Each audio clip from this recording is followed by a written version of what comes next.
Good morning, Game Masters, and welcome back to GM Philosophy, where we dive headfirst into the most divisive, dramatic, and downright fiery topics in the TTRPG community.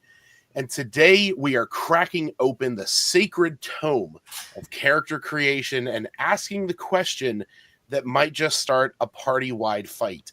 Do character backstories actually matter, or should you just shut up, sit down, roll initiative, and play the game? Let's be real. We've all had that one player.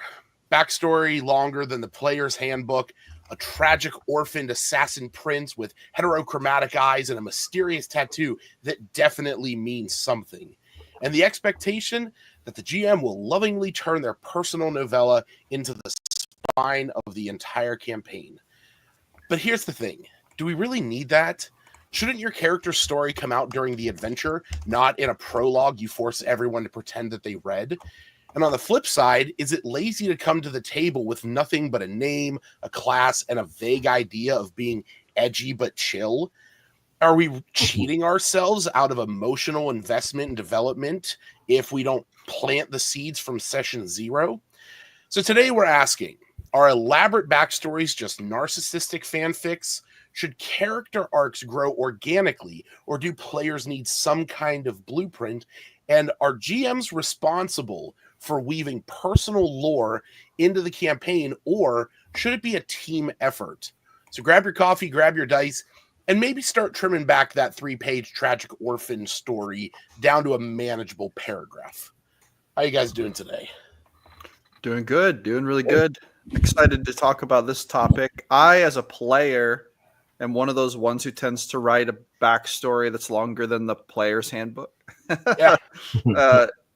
Now, let's just start it off here. So my first instinct, my first response to this is that I love it when player characters make long backstories. And as a GM, I'll also say that I notice a correlation between creating long backstories and investment in the story and in the campaign. I kind of feel like when someone cares enough to make like a long backstory, they tend to actually care about the game a lot. Like there seems to be a strong correlation between those two things, which I think caring about the game is like I think it's one of the most important things to look for in players. Yeah. I love that. One of the first notes here is our backstories overrated in your notes in our list of topics. I would say no, not overrated. Love to see backstories, but I'm also not looking down on those player characters who don't make backstories either. Like if they just sit down and start playing and it's like, let's flesh it out as we go. I will admit that I am a little bit less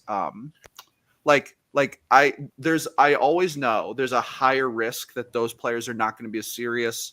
There's a higher risk that those players are going to drop out and things like that. But I don't look down on them. Some of the most committed players I've ever played with just sat down and had 3 sentences to their backstory. And they literally sat down, sometimes even creating their character as we were playing the first session.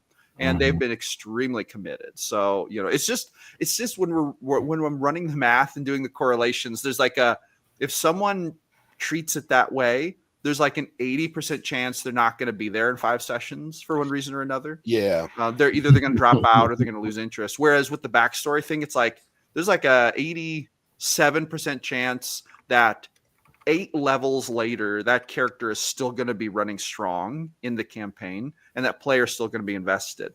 So anyway, all of these statistics have been thoroughly researched. These are very peer-reviewed statistics. I reviewed them myself after I made the anecdotal observations. That's right. Yeah, backstories is something that is very very personal to me, mainly because I love coming up with some kind of backstory for characters. One of the ideas that I had for content creation was to make a series where I would literally go through making a character and presenting it to an audience, just as maybe they need an NPC, maybe they want a player character, maybe, they just need a little bit of inspiration. And it's one of those things where I'm just like, I'm always, wanting to come up with that story, but I kind of question myself, like, how much of those backstories should be, integrated into the campaigns. If I make a backstory of this, far traveler elven ranger who came from this grand forest, and the campaign is taking place in Icewind Dale, how much of that backstory actually matters? Or if everyone comes to the table with character concepts in mind, and at session 0, you're all talking about, you're from Kalasham, and you're from Silvery Moon, and you're from, Karator, but everything's taking place in, Neverwinter, or, just on the northern Sword Coast. There's not a lot to pull from that backstory in those regions, unless you are making a big effort to like move the chess pieces around the board. So I've played in some campaigns where literally DMs have like transplanted players like into a place where, like, I've seen it done good and bad. Like, Josh, Barren Lands, a lot of our backstories really matters, because that's a very heavily role played campaign, because we all play into those backstories. I also played in a campaign where it's kind of a similar thing, where like isekai'd into the world, and like, so nothing, the GM did not care a lick about what our backstories was, that everything was just the story he was driving towards. So one interesting thing about backstories in the Barren Lands is that because there has thus far been so little interaction with anyone else, your backstories are actually a major story driving force. because and part of it is because it is the Barren Lands. Like, there's not much else going on other than you guys. It's starting to become a little bit more going on, but yeah. The backstory for me is pretty interesting. For one, because I haven't actually been a player all that much. I think, I'm in Dunes of Fate here on GM Philosophy YouTube, but that's only, I think, the 6th like actual campaign I've been in, and most of those other ones were very short, ended in only a few sessions. I tend to write backstories that are about a page. I think if you put like a 12-point font Times New Roman, like I don't write a huge backstory, because my way of thinking is, well, what level am I starting at? Am I starting at first level? Am I starting at third level? Those are the two ones that I've found to be the typical starting levels. And a lot of times these long, detailed, crazy, edgy backstories, which edgy but chill, that's my new hashtag from the intro. People that create these really long detailed backstories oftentimes include things that should have put them at a lot higher level, or should have, put them in a different place game wise. So I think mechanics come into it a little bit from the DMing perspective. I've run 2, I think, what you could actually call campaigns. One was more of a series of one shots, but there was a through line. So in my current campaign, though, I have both extremes. I have one player who wrote, I think the doc she sent me was 15 pages or something like that. Oh, I still have her. It's yeah. And I got it was a 30-page crazy. backstory pulled up. 15 Yeah. pages of backstory. Yeah, it was Wow. it was like a Greek tragedy. Like there's the mistaken identities and switched at birth and all this stuff and adoptive fathers and all like so much crazy stuff. All in this backstory, but it still fit with her starting at level 1. Yeah. It was all just her family identity, you know, who was her birth father, who, you know, who is her adoptive father, why is her sister missing, and all that stuff. And I have another player who was like, I want to be a ranger. I want to be really, really sneaky, so I'm going to take the criminal background. And I have amnesia, so come up with something for me. So the two extremes, like very, very, very much extremes. And as far as like longer, short backstories, I don't really necessarily have a preference. It's a lot easier to deal with shorter backstories.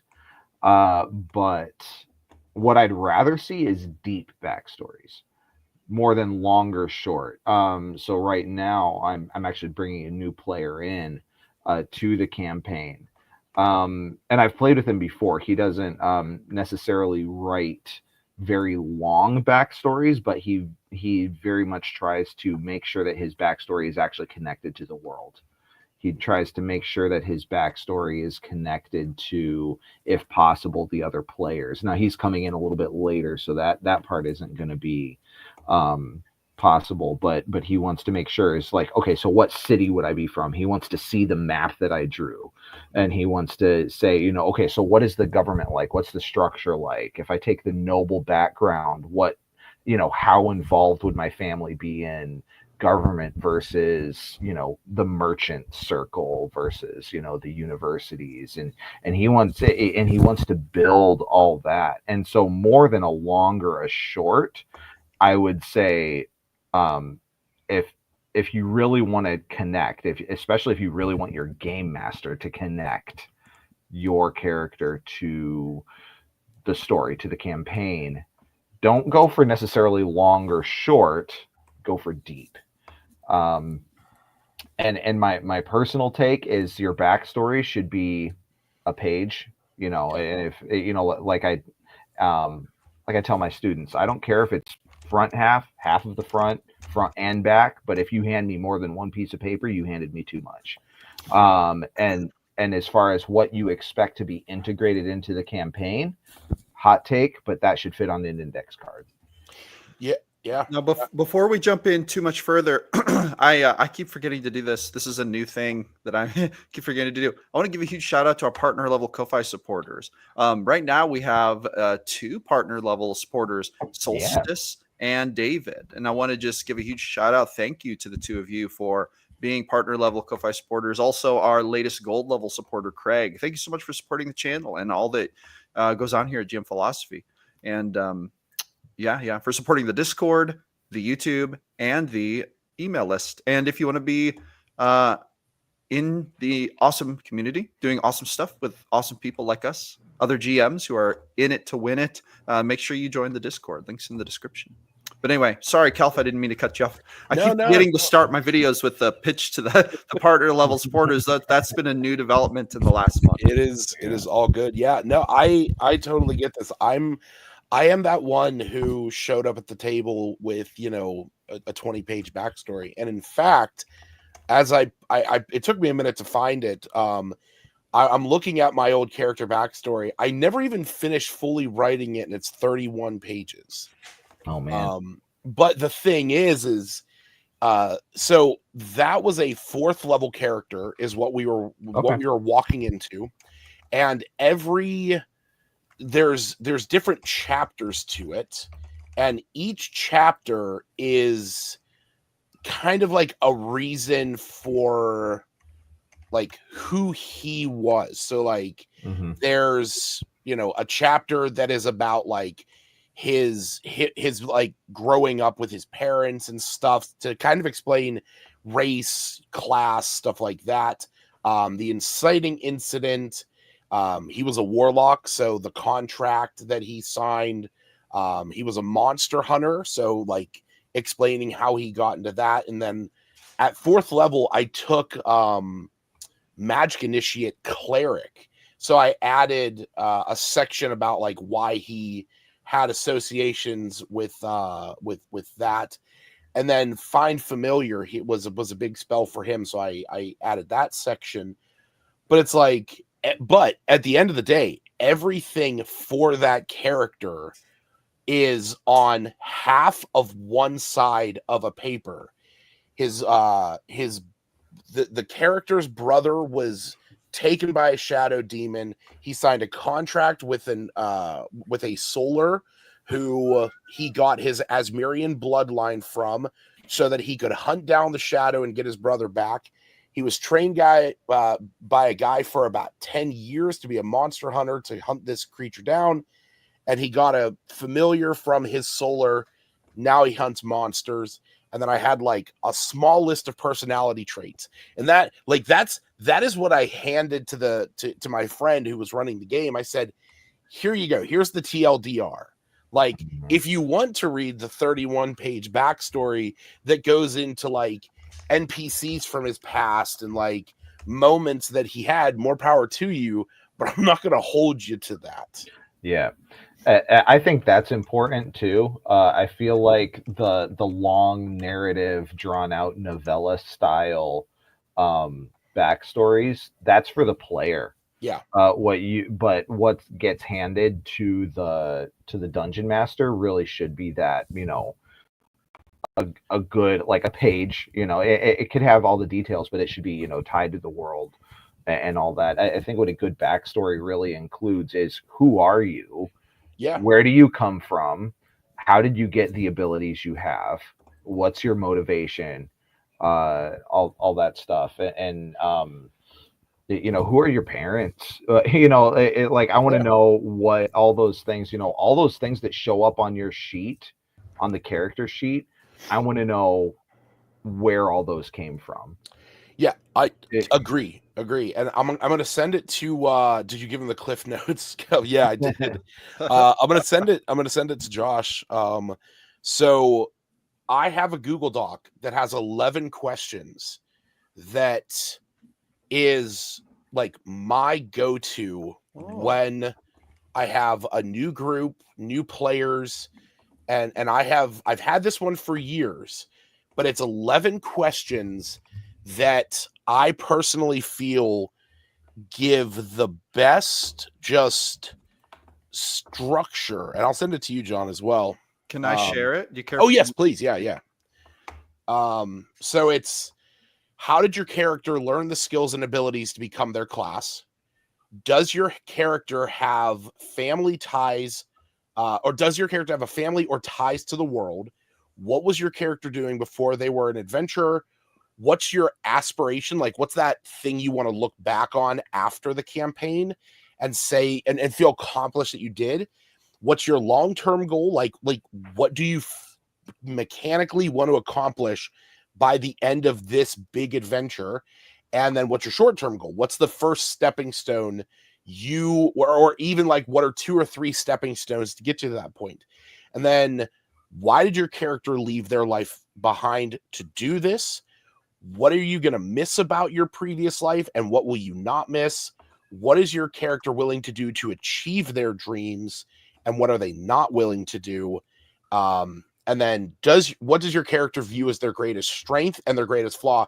And finally, the one thing that I think matters the most when it comes to certain players, why does your character want to be a member of an adventuring group? Yes. Because too often, you know, it's like, you get those characters where it's like, oh yeah, I'm out here, you know, I'm a lone wolf, you know, I don't need anybody. Okay, cool. So hey, Kelp, are you down with me putting a link to a copy of this in the description? Oh yeah, so people can use it. Okay. Yeah, absolutely.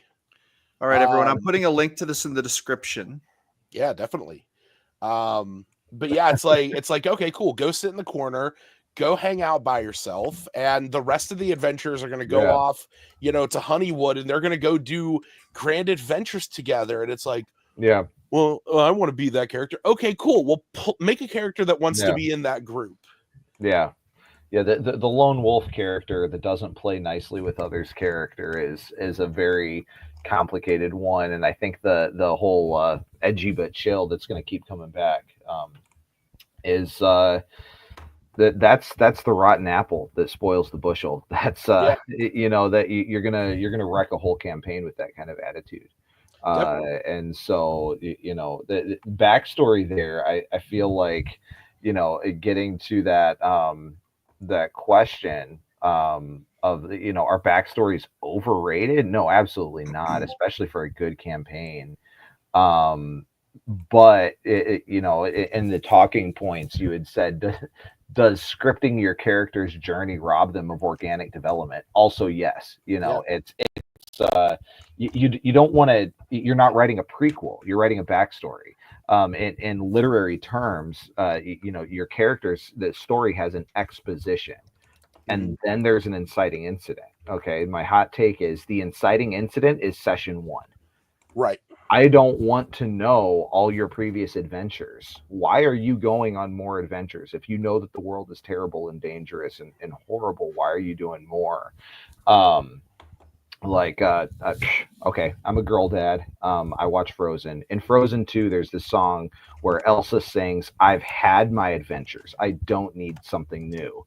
It's like, what, if you've already been on all these adventures, why did you bring this character? I want you to bring a character that that has a reason to go on adventures. Don't bring me the prequel, bring me the exposition. Bring me the exposition of the story. The inciting incident is session 1.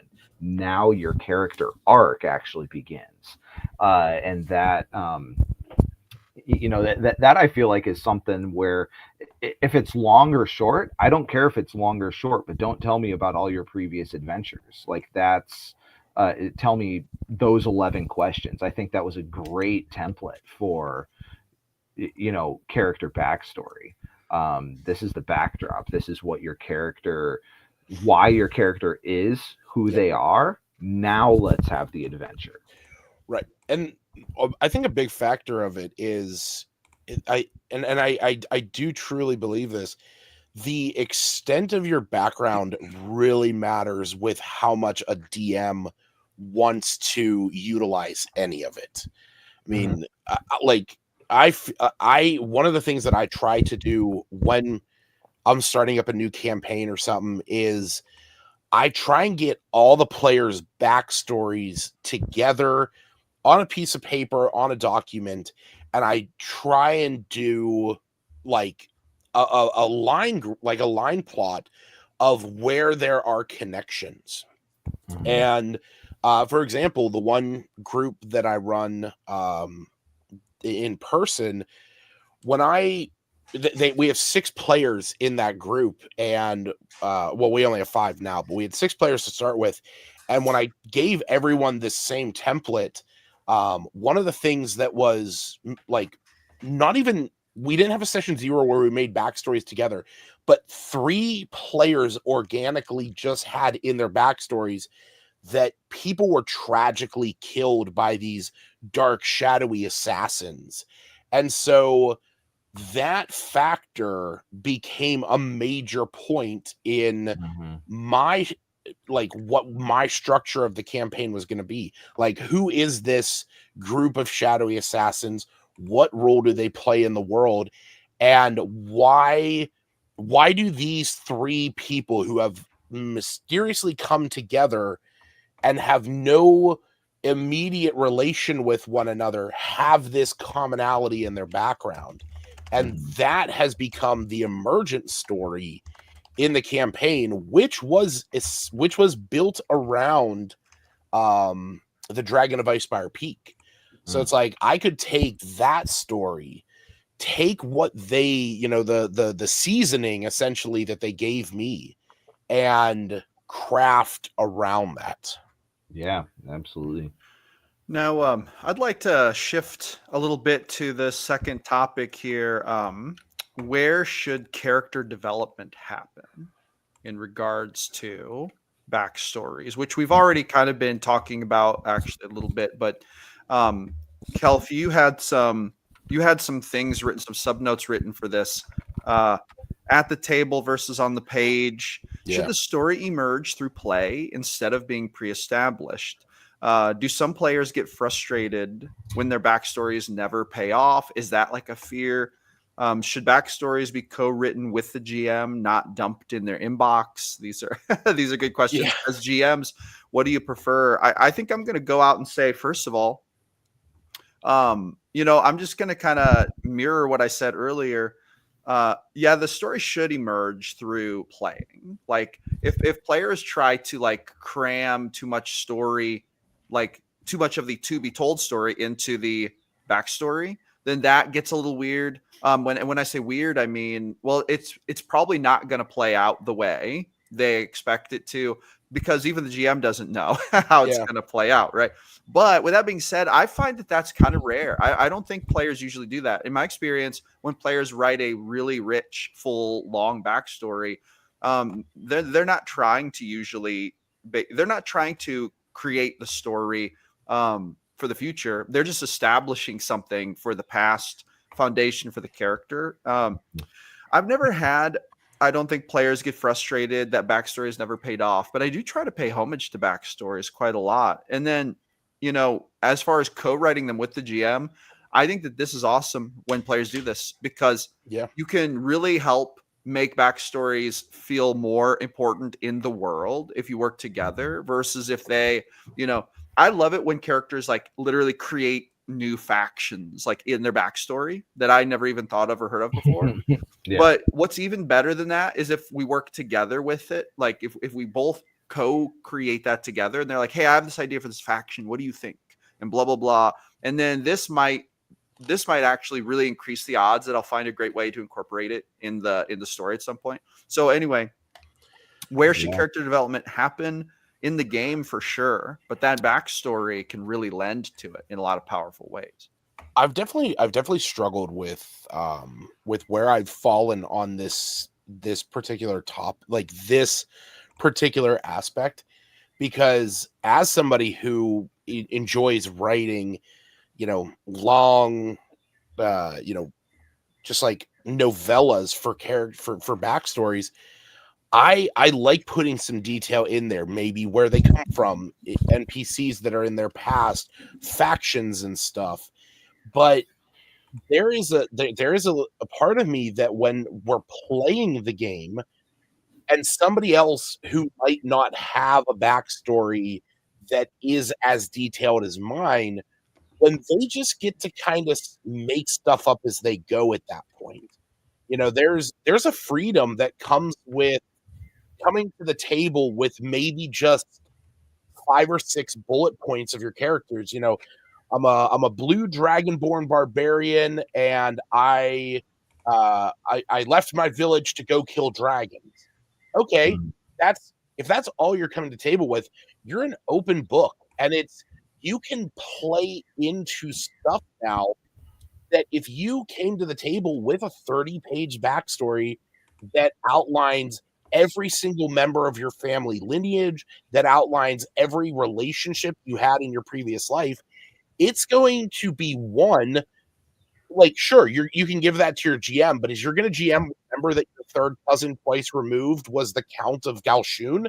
No. Playing the game, and it's like, hey, you guys are going to the swamps of Galshun, have you ever, you think your character's ever been here? It's like that Dragonborn can say, oh yeah, I hunted a green dragon there, and like, okay, cool.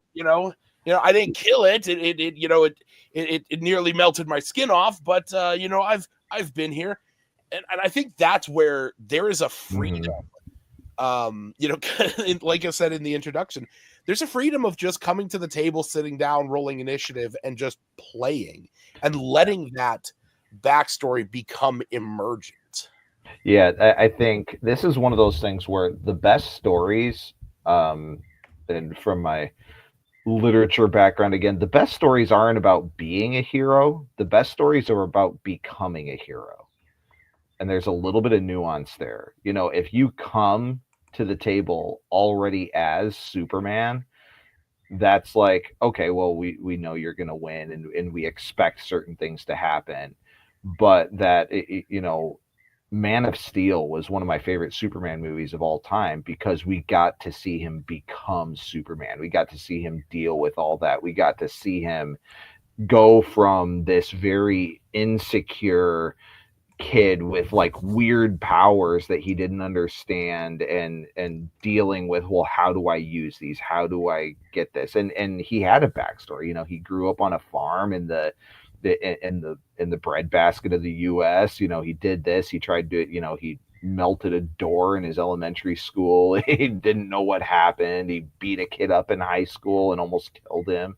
And then he goes and works on oil rigs for a decade and then shows up again, and is trying to deal with all this stuff. I feel like, this is sort of, all of that was backstory, but by the end of it, he's Superman. By the end of it, he has gotten to level 20, but we get to see him deal with all that on the way. And that's why it's my favorite Superman movie of all time, because we get to see him get there. And that's part of, and I think D&D is, it's a storytelling game. I mean, at the very heart of it, if you want to play that story, if you really want that character, I mean, we call it a character. This is a literary term. If you're really building a character, you want to become a hero. Don't come to me with a novel about why you're already a hero. I want to see you become one. I don't care if the backstory is long. Detail is fine. But that's for you. The story should be about becoming a hero, not already being one. And so that I think is really important. And so that first question on the at the table versus on the page, that character arc should happen at the table. That is very much, and I'm pretty firm on that opinion. I mean, if you're playing one shots, if you go to a convention and or you have the classic, the beer and pretzels game, and you're just in there to kill orcs and kick down dungeon doors, okay, fine, whatever. But if you're really in it for a long haul, if you're in it to tell a story and as a group, and tell that, then you need to make sure you tell the story as a group. You need to, so there is a place for the whole, I'm already a hero, I've slayed tons of orcs and blah blah. Okay, well, that's your beer and pretzels game. That's your, and that can be fun. It is a lot of fun. I've played in a few of those sessions myself, and I'm like, yes, let's just go kill all the oozes and all the mimics and take all the gold and, cheers at the end of the night. It's a lot of fun. But I really, if we're in it to tell a story, that happens at the table. That happens as a group. That's the beauty of D&D, is we're telling a story as a group. And now my character, stuff I never expected. This is happening in Dunes of Fate. We're only in the second session, and I'm having things my character's dealing with that I never expected, because the other characters are bringing stuff into the story where I'm like, oh, cool. And now I get to react to that in ways that if I was just writing the story myself, never would have happened. And that's the beauty of D&D. No, I agree. And the funny thing is oh shoot, I just lost my train of thought. Nope, it's gone. Well, I was gonna say another thing that I think game masters might want to keep in mind is, I think a lot of this stuff is so good to discuss before you start the game, right? Like, what are your expectations? And sometimes, like, the style of game you want to play will mirror like how much backstory you expect. So, like, for example, I really enjoy like I would say kind of like gritty, serious, like role play games. I tend to favor those over more casual role play games, or over even more casual kick down the door games. I really love to get into it. Now, in order to do that though, I'm probably going to find my best experiences if I game with players who share that, like, that kind of love for that, like, particular style of gaming. So it's like, okay, that's awesome. Maybe during session 0, even before session 0, we talk about this. I share this as one of the things that I'm looking for. It's like, so here's what I would love. I'd love to get XYZ amount of information about your character background. I don't think it's such a bad idea to ask players to share more backstory if you tend to be the type of GM who likes to get more backstory. I personally am not super like, I'm not a huge stickler for it. My view on it is like, you know, here's the vibe I'm looking for the game. That's actually paramount importance to me. However much backstory you want to turn in to help you facilitate that for yourself, like I'm fine with. Yeah. But there are some game masters who I know get really disappointed if they don't get quite a bit of backstory sometimes. Like I've met GMs like that in the past. So it's like if you are the type of GM that matters a lot to, having that conversation above table at the very beginning is actually not a bad thing to do, I don't think. What do you guys think about that? Like, what do you think about asking your players and setting like a minimum baseline for backstory? Yeah, I think that's really important, and we've seen this in the Discord come up several times with a certain member who I won't name, but has talked about how his players are disrespecting the world and disrespecting the story, and you know, and he's dealing with all of these things, and I feel like this is a GM who wants that sort of emerging story, and they want to tell a group narrative, and they want to, you know, dig deep into becoming a hero and all that, but the players are just there to torch. You know, they're there to torch the world. They are the Joker. They just want to watch the world burn. And I feel like a solid session 0 conversation about like, hey, we want to tell a story. We want to, you know, become the heroes of this world. We want to find ourselves and develop this story as a group. I feel like some of the players might have been like, nah, man, I'm just here to kill orcs. Okay, that's cool, but this isn't that game. Yeah. You can either be in this game and kind of, you know, get with the program, so to speak, or go find another game. That's okay. Maybe we can run 2 games. You know, we'll have on Friday nights, we'll play our story campaign, and then on, you know, Tuesday morning, somebody else wants to run the Go Torch Orcs game. Well, that's cool too. There's nothing wrong with that kind of game, I don't think, but I feel like, you know, the merits of D&D being a storytelling game means that a lot of those conversations need to happen. And as far as setting a baseline for what you expect a backstory to be, I think that's really, really smart, actually. You know, and you know, almost even say, you know, like use Kelf's 11 questions. I want no more than 1 sentence for each of these, or I want no more than 1 paragraph for each of these. That's also okay. But what are you as a GM prepared to deal with? Because what you kind of accept as their backstory, I feel should be integrated into a game, at least at some level. And that's another thing. Like my 2 players that I mentioned earlier, one of them had dozens of pages. And the other one had, I have amnesia. Yeah. I've incorporated both of those backstories into the campaign itself at a very fundamental level that they don't even know yet. But it's been ongoing for almost a year and a half now. And that's this slow bake of this story that the one character they don't even remember, but they're slowly remembering. They're slowly getting flashbacks. They actually recently picked up a medallion that spurred a flashback, and they're starting to remember, oh yeah, my parents were part of this faction, and they had this whole flashback sequence. Whereas the other player who brought me 12 pages, you know, it's like, well, who is my birth dad? Why is my sister missing? Why all this crazy Greek tragedy stuff going on?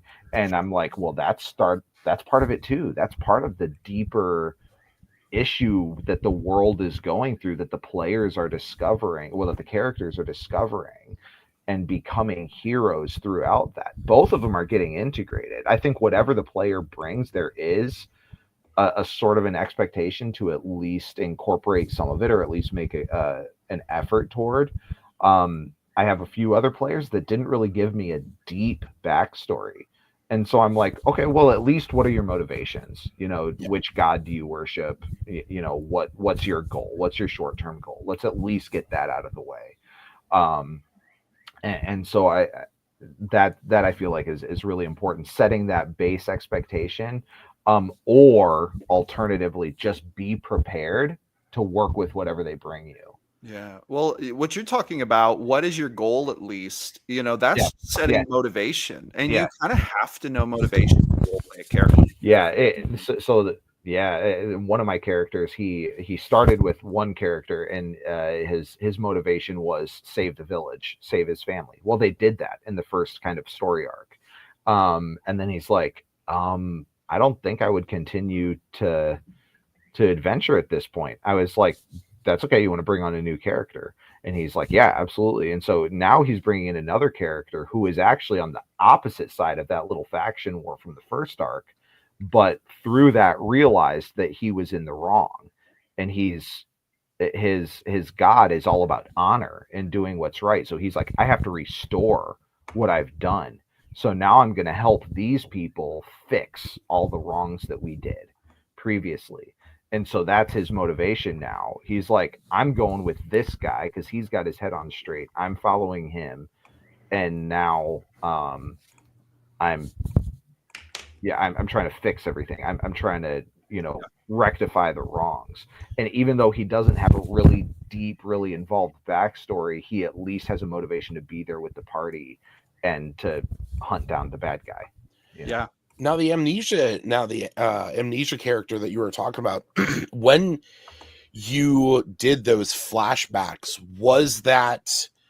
were those memories solely your creations and thought, or did the player have some amount of agency in those? Like, did they come up with bits and pieces of the story that you then worked into the flashback or the unlocked memory, or was it more your creation? It's mostly my creation. The player actually told me that's kind of cool. I want to figure out who I was, kind of like Jason Bourne does throughout the Bourne trilogy. I want to kind of figure it out as we go. I don't want to know a whole lot, but then so what I did is I'm taking certain elements of that character's current personality. They only remember, I think it's the last, I think 7 years or something like that. They only remember the last little bit. They kind of like woke up in this village, in the starting village. But ever since they've found themselves um, inexplicably drawn to the woods. They love to hang out in the woods. They don't like big crowds. They feel more comfortable around smaller people and quieter people and even animals than they do loud, boisterous people. And so there's this list of certain things. For some reason, they love caramel. Or caramel, or depending on what part of the country you're from. But they love that kind of candy. So I'm like, even that little weird detail, they love caramel so much that they'll steal it. I'm like, that's getting baked in. I don't know how yet, but that's getting baked in. So all of these little elements that she has given me, I'm working that in to the flashbacks. And I'm working that into and even, the full backstory for that character. It's not quite fully developed, but certain elements are starting to get pieced in. And so that's like an interesting sort of thing that I'm doing, like it not because she doesn't want to tell me what the backstory is. She actually wants me to write it. But I'm still using the things that she has given me in order to build that. Okay. So Now, it's like she has agency, but sorry, go ahead. No, as we come up on, it's almost 6:50 here. I just want to share something with the chat now. I don't know how many of you know about this, but the GM Philosophy has an official calendar now. If you go to gmphilosophy.com, you can see the official calendar of events that we do on a weekly basis. GM Philosophy is all about empowering game masters to run better games. This is the whole goal. And so put together a lot of events and things going on nearly every day, daily videos and almost daily events going on. But I want to encourage you. You can find the link to this down in the description. You can also click on this like learn more button here, and it takes you to what's called the GM Philosophy Journey. Basically 7 steps of the process that GM Philosophy can help you to accomplish with links to like where you can go to do it. Everything from watching free YouTube videos, to downloading my Game Master Tips ebook, which link to that's in the description. My top 10 tips, basically created over 20 plus years of GMing, joining the Discord, joining the master classes we run in the Discord, running a one shot, having me as a player. You can do that if you join the Ko-Fi. Get access to a personalized mentoring program. We do that in the Ko-Fi as well for partner level supporters. And then becoming a professional TTRPG YouTube creator. We even do roundtable discussions about that. There's a lot of TTRPG YouTubers in our Discord. They're creating content for YouTube and stuff. And just like me, they're, always wanting to improve their YouTube stuff. So we even meet and talk about that. And you can find replays to that on the Ko-Fi. So links to all those things are in the description. If you really want to become a high level game master, really perfect your craft, that's what we're all about here. We're all about taking the craft of game mastering very, very seriously, trying to run the very best games possible, have the very best experience for our players, and having the most fun doing it. That's the whole ticket, especially if you want to be like a pro GM or something. You really want to brush up on those skills, hone those skills. We have a lot of TTRPG game masters in the Discord right now who are getting ready to launch paid GM projects, and they're in there brushing up their skills, running games, doing all kinds of stuff to basically get them prepared for that. So that's really awesome. So shabam, make sure you join the Discord and check out those resources. And I would like to tee up Kelf with about 10 minutes left in the show to give us our final talking point. Kelf, what do you think we should hit that would be maximal value in this last 10 minutes? So being that, we are, the GM Philosophy channel, and that we're here to help GMs, better run games and better understand their role. I think we should hit up the topic of, what responsibilities does a GM have in this? Should you feel obligated to incorporate every element in the backstory, or should you pick and choose what you feel is the most important? And how do you avoid some players' backstories becoming the entire focus of the campaign, while maybe unintentionally ignoring somebody else's? Is this something that there can be a fair balance of? And how would you accomplish that? So I'd like to answer this first. And I really want to hit on the first thing, the first part of that, which is what's the responsibility of the game master? I'm really, really into this idea, especially, and the further I go down this road, the more I'm into it. I'm really into this idea that the game master should treat the game they want to play with extreme respect and reverence. So, and I think that GMs should have high standards for their games. Like I love to see it when game masters say, I want to run this kind of game, and I'm going to protect that idea, and I'm going to treat it with a lot of respect. In other words, that could mean everything from player tries to join the game who's not a good match. Game master says, you know what, I think you're an awesome person, but you're not a good fit for this game. No, I'm not gonna welcome you to this game. Player tries to play super casual when the game is supposed to be gritty and dark. Player tries to do comic relief. It's like, no, I'm going to have a conversation about that because I want to protect the sanctity of the kind of game I want to run. So when we're talking about what is my responsibility is to respect my game, to make it the very best I can. So if backstory is really important to me as a GM for that, I'm going to treat that with respect and reverence. And so if I say, I want at least 1 page backstory from your character, whatever it is. Like I personally wouldn't say that. That's not the direction I would go in. But if that's something that matters to you as a game master, then you should take that very seriously. And if a player doesn't, if they give you 2 sentences instead of a page, then I would say send it back and say, hey, I love where you're going with this. I just want to have like a page of backstory so that I can work with it because that's what I want for my game. I take my games very seriously. I think game masters should have high standards for their games and for the players who play in their games. That's my 2 cents on that. Yeah, as far as responsibility, it all gets down to one, being a philosophy channel and everything. I think it very much gets down to a thing, one core concept, which is, and I'm going to speak to myself here. It's not my game. It's our game. It's not my story, it's our story. Yes. My part of the story is I know what the bad guys are up to. That's the part that the players don't know. That's the part that they're discovering. That's the thing that they're trying to stop. But that's my part. That's my small part of the story. That's my small part of the game. And if I had written a novel about that, eh, it probably wouldn't have sold very much.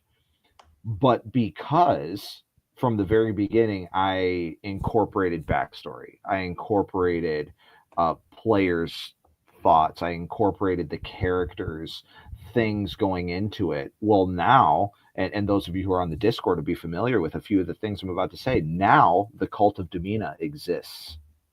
They exist in my world now. They're in the shadows working good works, even though they're being persecuted for it. Now I have this eldritch tome that the players have no idea what to do with it. That was not my idea. That was a player's idea. Now I have, my story, my novel, they would be in the Underdark right now, working with, you know, myconids and corrupted fell creatures and all this sort of stuff. And I really wanted to go to the Underdark, and my players all said, no, we don't want to go there. We want to go through the horrible, rotten, stinking, cursed forest instead. Oh, okay, I guess we're veering that way. There's so many things that only are happening that are awesome and so much better because I am holding the story with open hands. If I hold the story like this, I turn into the narcissist GM that Josh has talked about sometimes. There's two types of GMs: those who are learning and growing and trying to run better games every session. And there's the GMs who are, no, this is my way and my game, and I was like, you know what, I'm going to hold this openly. I'm going to let the players have their agency. I'm going to work their backstories in. I'm going to work. And so because of, I took that mentality, it's not my game, it's our game. It's not my story, it's our story. It's been so much better because of that. And so I think as part of that backstory, GMs do have a responsibility to know it. Whether that's 15 pages or 31 pages that's still not even done, or if that's 5 bullet points on an index card, or I have amnesia, whatever it is, the GM does have a responsibility because it's not my story, it's our story. The GM should work that in. And I think those games are going to last longer. Those games are going to be more meaningful. And you're gonna watch that grow.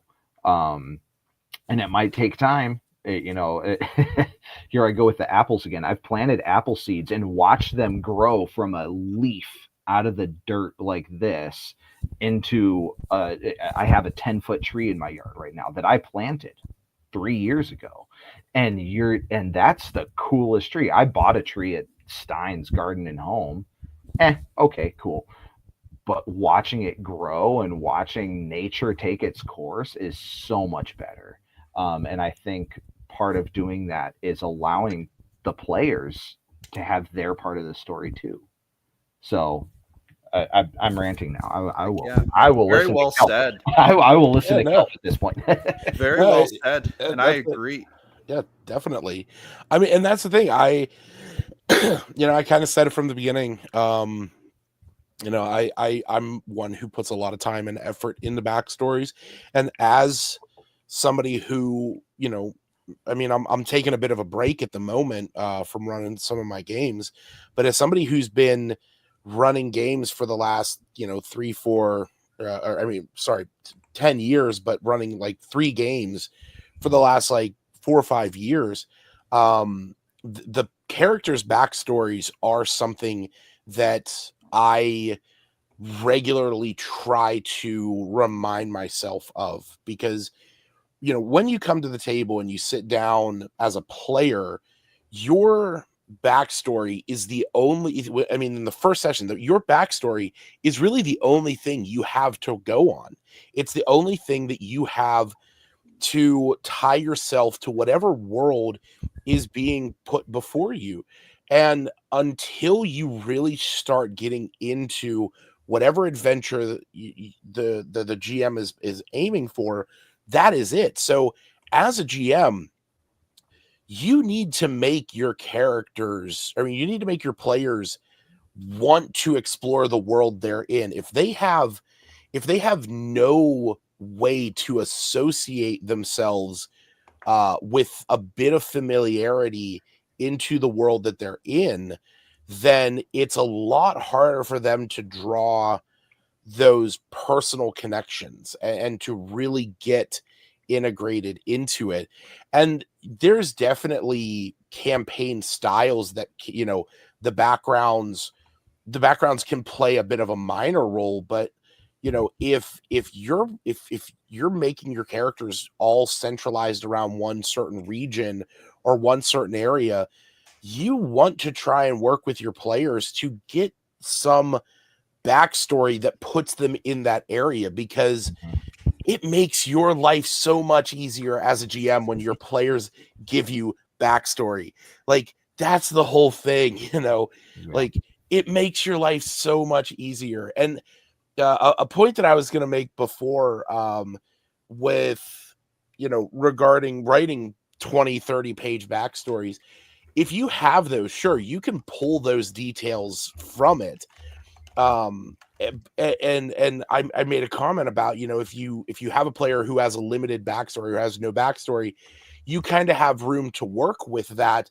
But there is maybe it could just be me, when I have those players, there is a bit of hesitation that I have when wanting to bring up stuff that I am, as a GM, deciding now this is part of your backstory. I have a player who plays in 2 of my games who does not like writing backstories. He doesn't like making characters, but he enjoys the characters that I make. And so he likes playing characters that I make for him. He enjoys whenever I work with him to develop a backstory. And there's moments where it's like, I will bring stuff up in the game and say, like, oh, this is part of your backstory, because for him, it's just as much about that same mystery of playing the game when you learn that the Count murdered his own son, where he's like, oh, that was part of my backstory. Cool. Now he can play into it. But that requires a little bit more effort on your part as a GM.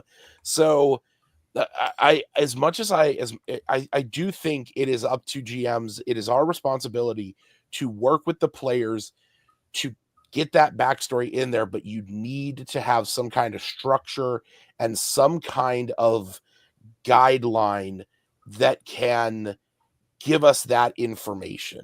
And those 11 questions are definitely ones that I have fallen back on in years. And it's a really simple thing. You can give those to your players and tell them, hey, give me a sentence or two under each one. Don't go more than a paragraph, because I don't want to have to be sifting through a 5-page document trying to find that one that one butler's name. But like, having these questions gives you something to work on, and you can blossom and truly, like with my one campaign, you can just make a whole campaign if you get 3 or 4 characters that put this in there, and just build the campaign out of this. Get together, sit down, do your session 0, and then here's your campaign. Find the connections, find those lines, and build it, or integrate it into yours. But yeah, no, definitely as GMs, we have that responsibility for sure. All right. That sounds like a great place to leave it as we turn the hour. Thank you so much to all of our Ko-Fi supporters for supporting the channel, especially our latest gold level supporter, Craig. Thank you all for being a part of the journey here. Kelf and John, as always, it's a pleasure to talk to you. And I think the plan is, if it goes as planned, we'll be here next Saturday morning as well. Yeah. So thank you, everyone, for watching. I appreciate everyone being a part of the program, and we will see you all very, very soon. And have a great Saturday. Yeah. Peace. Peace out, everyone.